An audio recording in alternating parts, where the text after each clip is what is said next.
Baik, Assalamualaikum warahmatullahi wabarakatuh.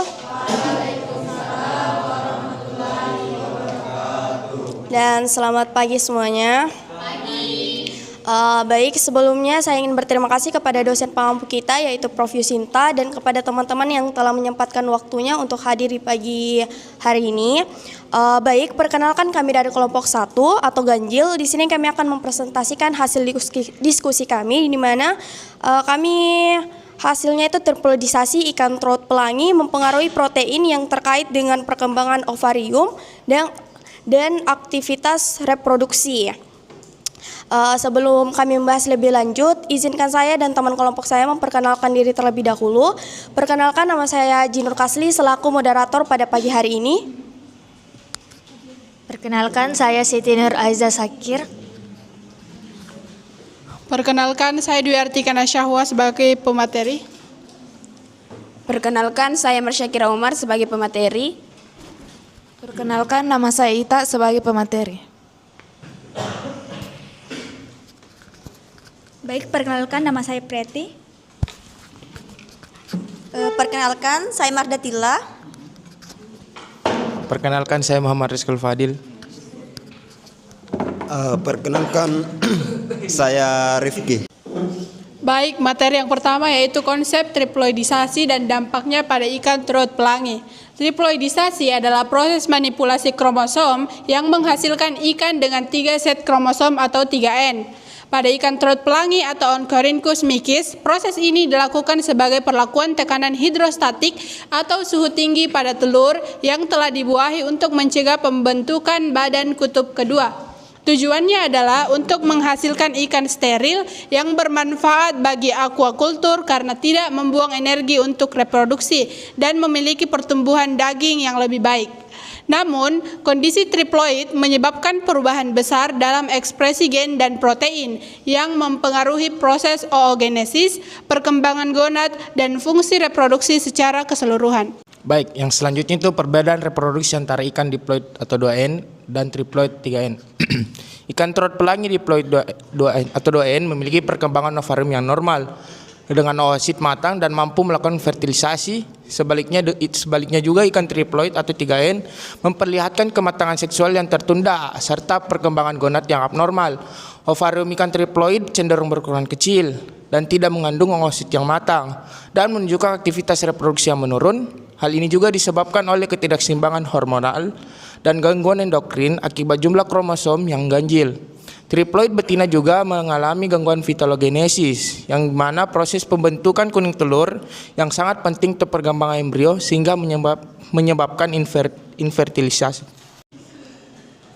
Selanjutnya, deregulasi protein yang terlibat dalam metabolisme lipid dan hormon steroid. Pada ikan triploid, protein yang berperan dalam metabolisme lipid dan biosintesis hormon steroid mengalami penurunan ekspresi. Protein seperti asil koa-sintetase, ACSL1 dan ACSL4, peroxiredoxin 6, PRDX6, enzim pembelah kolesterol, CYP17A1, 11A1, 17 alpha hidrosilase, CYP17A1 dan 3 beta hidroksisteroid dehidrogenase, ASD3B1 terdeteksi mengalami deregulasi pada ovarium 3N. Gangguan ini menyebabkan penurunan produksi hormon estrogen dan disfungsi dalam pembentukan lipid yang menjadi komponen utama energi dan struktur sel telur. Akibatnya, proses pematangan oosit terhambat dan ovarium gagal berkembang dengan baik. Selanjutnya, gangguan transportasi asam amino dan seng. Triploidisasi tidak hanya mempengaruhi sistem reproduksi tetapi juga proses metabolik dan transportasi nutrien penting seperti asam amino dan seng. Asam amino merupakan bahan utama pembentuk protein termasuk protein reproduksi seperti fitologenin pada ikan triploid. Karena ovarium tidak berkembang normal, aktivitas transporter asam amino di hati dan ovarium menurun sehingga sintesis protein reproduksi terganggu. Seng berperan penting dalam aktivitas enzim, pembentukan hormon dan pematangan oosit. Triploidisasi dapat mengganggu ekspresi gen transporter seng, misalnya ZNT dan ZIP yang menyebabkan penurunan kadar seng di jaringan ovarium. Akibatnya, fungsi enzim dan proses oogenesis menjadi tidak optimal.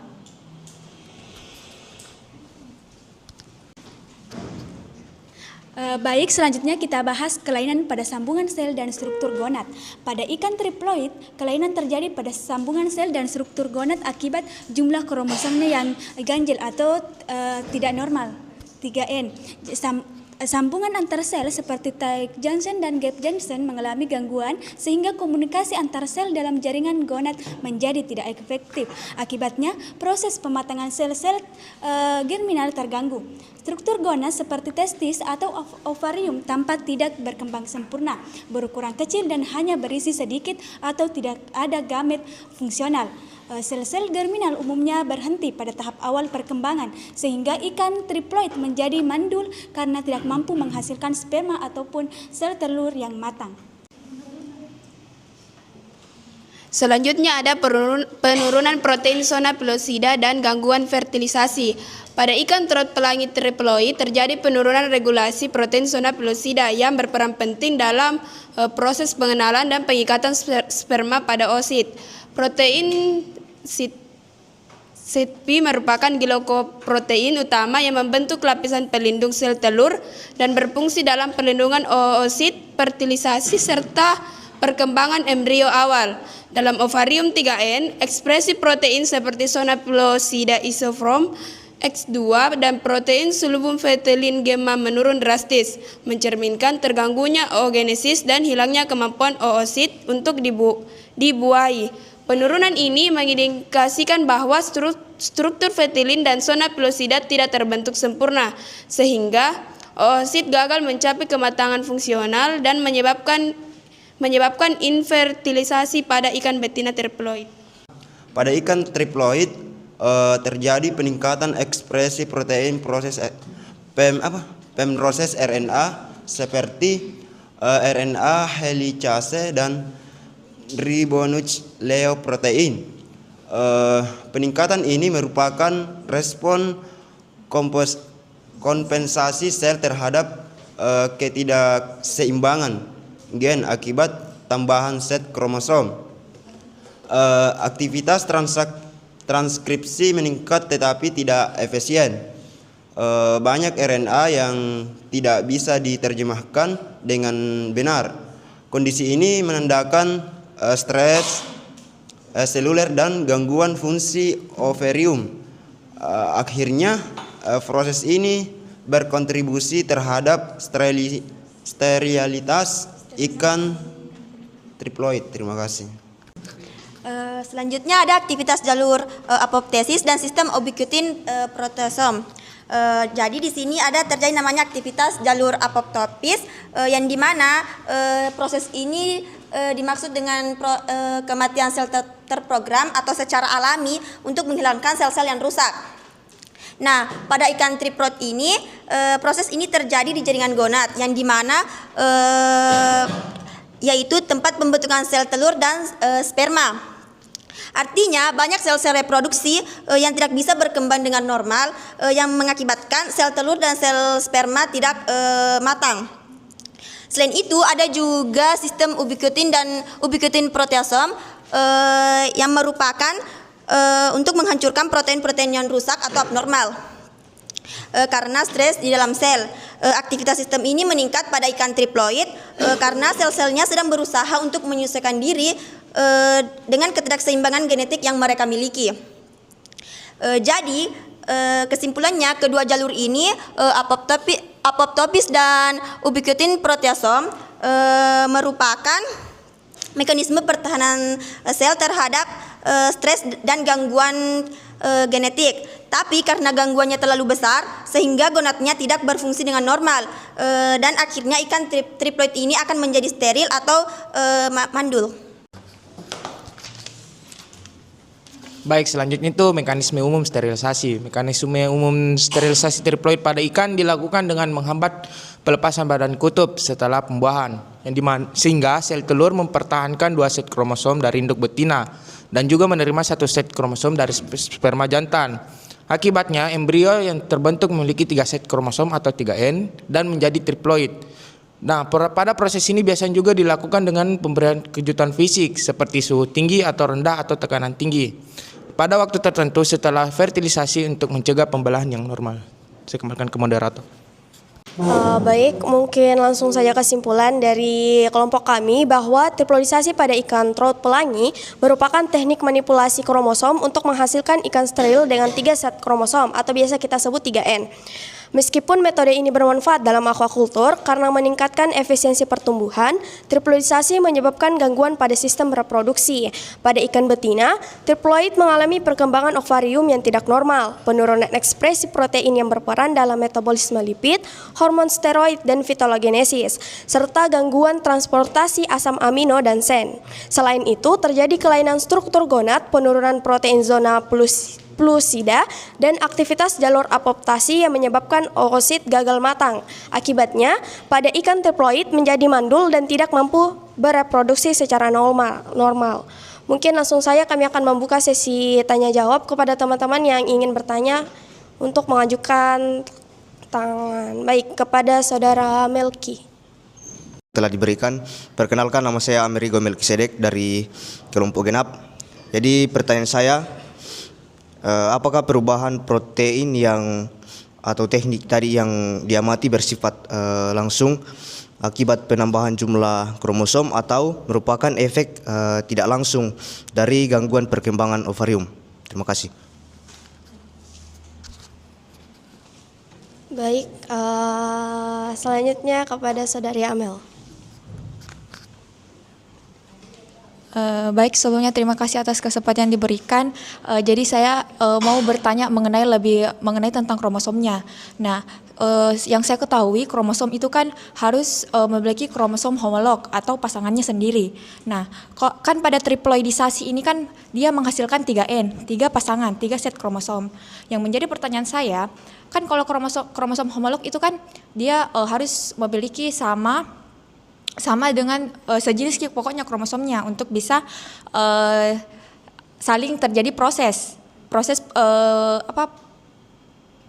pembelahan. Nah, kalau untuk kromosom 3N ini terjadi apa? Apakah terjadi pembelahan atau tidak? Itu poin saja. Terima kasih. Baik, selanjutnya kami akan kepada saudari Adila.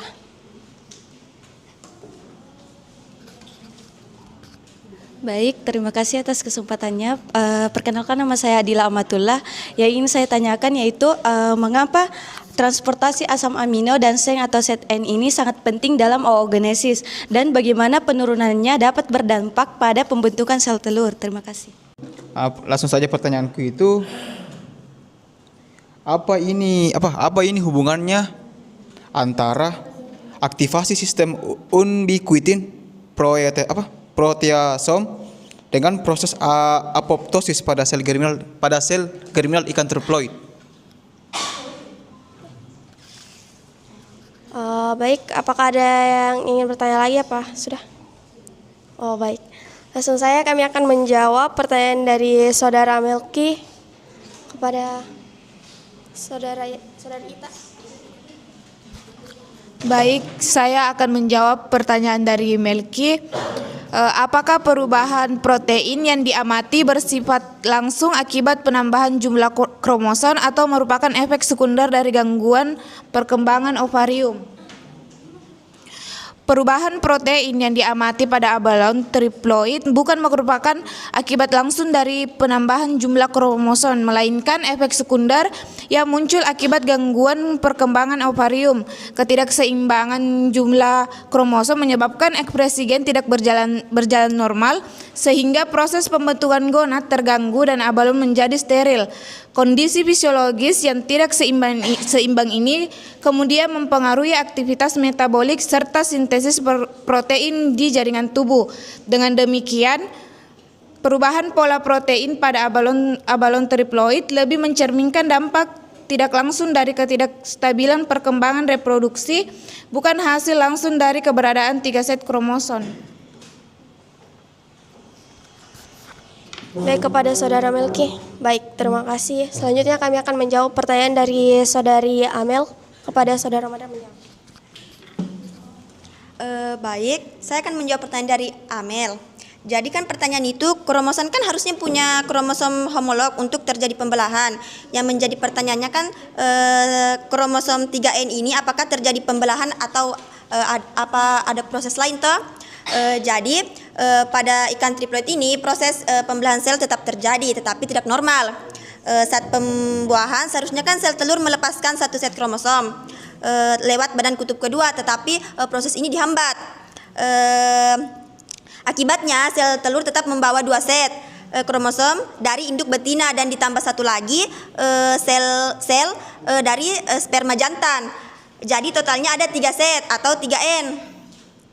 Jadi bisa dibilang pembelahan ini tetap ada, tapi hasilnya tidak seimbang dan itu akan menyebabkan ikan triploid menjadi steril atau akan menyebabkan kemandulan. Saya akan menjawab pertanyaan dari Adil Amatullah. Yang pertanyaannya itu, mengapa transportasi asam amino dan seng sangat penting untuk oogenesis dan bagaimana penurunannya berdampak pada pembentukan sel telur? Transportasi asam amino dan seng sangat penting dalam oogenesis karena keduanya mendukung pembentukan protein dan aktivitas enzim yang diperlukan untuk pertumbuhan serta pematangan oosit. Asam amino menjadi bahan utama pembentuk struktur sel telur, sedangkan seng berperan menjadi fungsi enzim dan stabilitas membran. Jika transportasi asam amino dan seng menurun, proses metabolisme dalam oosit terganggu, pembentukan protein berkurang, dan perkembangan oosit menjadi tidak sempurna. Akibatnya, kualitas sel telur menurun dan tingkat keberhasilan fertilisasi menjadi rendah. Baik, saya akan menjawab pertanyaan dari Saudara Andra.